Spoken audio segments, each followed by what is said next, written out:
Yeah, I mean, people don't want to hear it, but yeah, I mean, if it is an actual biological, physical animal, then chances are it's going to take a body that scientists can examine before anybody takes it seriously. Well, It just is what it is. it's not going to be bones out in the forest because there's so many scavengers out there, that, even people that have disappeared out in the woods, they don't find much of their remains. They might find a little bit of an arm bone or a leg bone. I mean, it's all drug away. R.W. Wells also said, I've hiked into the Florida Trail, and it is commonly known that there are creatures like Bigfoot, Mothman deep in the wood areas. Yeah, well, I mean, there's something to that. Definitely, I think the most common uh, sighting area of which I am familiar is where a natural area meets civilization. And I think that makes a lot of sense because obviously people aren't going to be reporting sightings, where people aren't. You know what I mean? Like I can't see something if I'm not there to see it. And so I think what you get is the strong connection between these creatures and these natural areas for whatever reason. Maybe I'm completely wrong, and it's because they are biological animals and that's where they live, or maybe there's some other reason. That's much weirder. But I think that I mean, there's definitely something to that, and I think the reason that most often we get reports from people, where civilization meets natural areas, is because again of the association with these creatures with natural areas, and then the fact that civilization is where people are.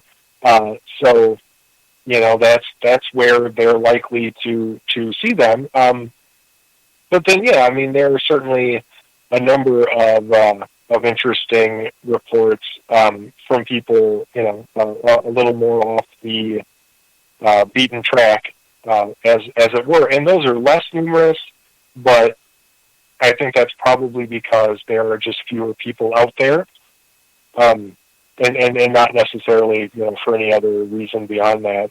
So, yeah, I mean, it makes a certain amount of sense to me that, of course, people are reporting Bigfoot and weirder creatures, Mothman and such, out in isolated areas.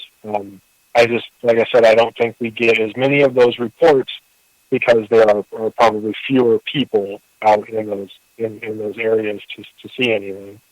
Now, we got only about 10 minutes left. Any other reports you've had lately, not just Mothman, but anything else cryptic that is a little bit, odd and strange that has been reported to you? Well, anything, actually, yes. Sorry, I had all my Mothman stuff up in front of me.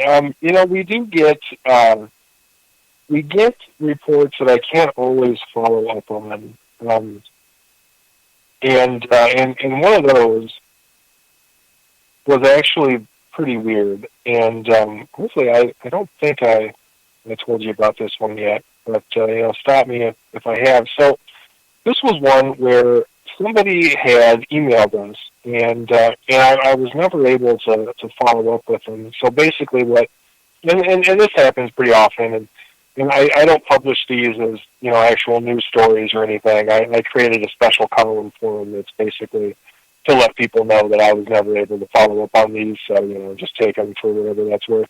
Anyway, so this person had emailed us, and I reached out to them, and I never heard back. But their story was basically that this would have been at the very tail end of 2018, so late December 2018. This witness was driving with their friend. It was after 8 p.m. and they were driving down the road that they both work on. So they're driving to work, and the witness who was driving noticed that there was an area in front of some parked cars on the street that was really, really dark, like unusually dark. And this person didn't really pay too much attention to it until they started getting closer, and they noticed that this darkness was actually a lot more solid than they thought. And so this big, just black mass glided across the road and then disappeared into a car. And this person thought that it was maybe a trick of the light or something, and they turned to their friend, and that's when their friend said, hey, please tell me you saw that too. And it creeped him out. It was definitely very strange. So some things to consider in this story. It was late enough in wintertime where after 8 p.m. it's completely dark outside. So they had their headlights on, and you would think anything crossing in front of their car like that, like no shadow would be able to cross in front of their car through the illumination of the headlights and remain a shadow. That's just not how shadows work. So whatever it was, it had to be pretty strange. In the report that they sent me, they and people do this, and I don't blame them. I do it too. They sort of speculated about what it could be. So they thought maybe it was something negative or some sort of dark energy or even some sort of portal or something. And who knows? Maybe it was any of those things. Maybe it was none of them.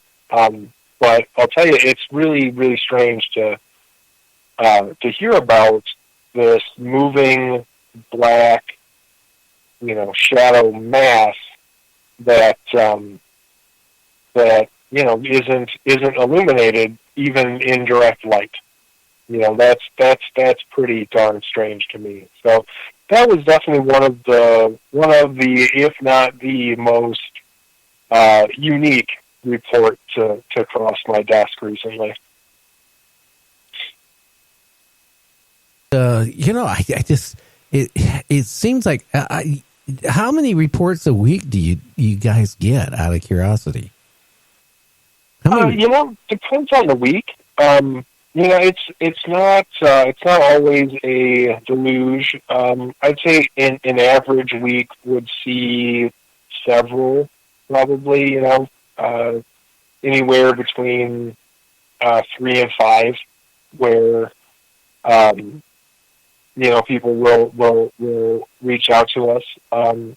Sometimes more than that, but. It's a pretty constant flow. Does it pick up in spring and summer because people are out there in the woods more, or out, traveling more, where they can run into this stuff? You would think it would. Mostly, definitely depending on the phenomenon, yes.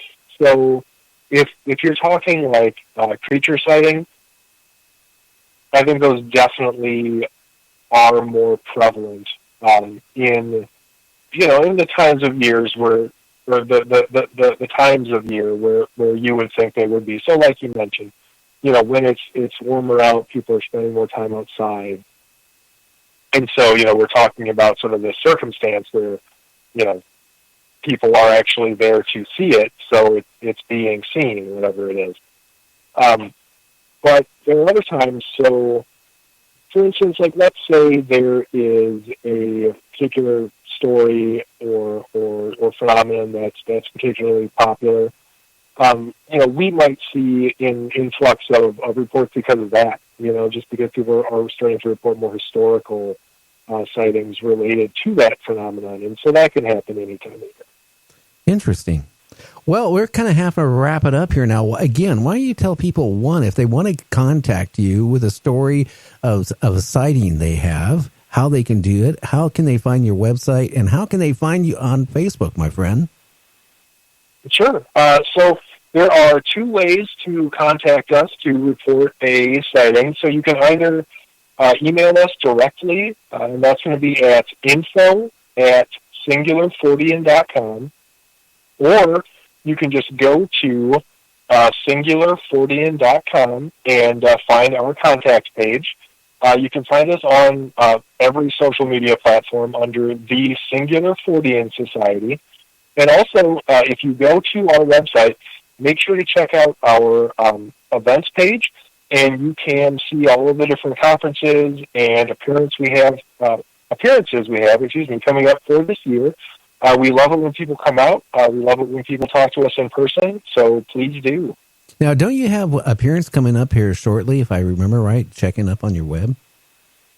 Yeah, we've got one in June. We're going to be at Haunted America. And that's a really exciting conference, actually. It's put on by Troy Taylor. And this one, it's down in Olton, Illinois. And Olton is a little river town on the banks. Well, it's not that little, but it's a river town on the banks of the Mississippi, just across from St. Louis.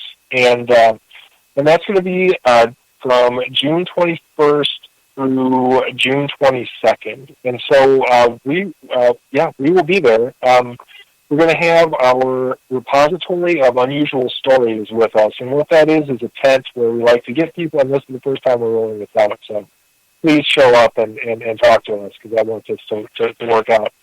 And so what this is a tent, basically, where we can get a little bit of privacy, so we can record people's personal stories, like paranormal stories of any topic. Doesn't matter. It can be ghosts or UFOs or psychic phenomena, whatever you want to talk about, and share those on our channel.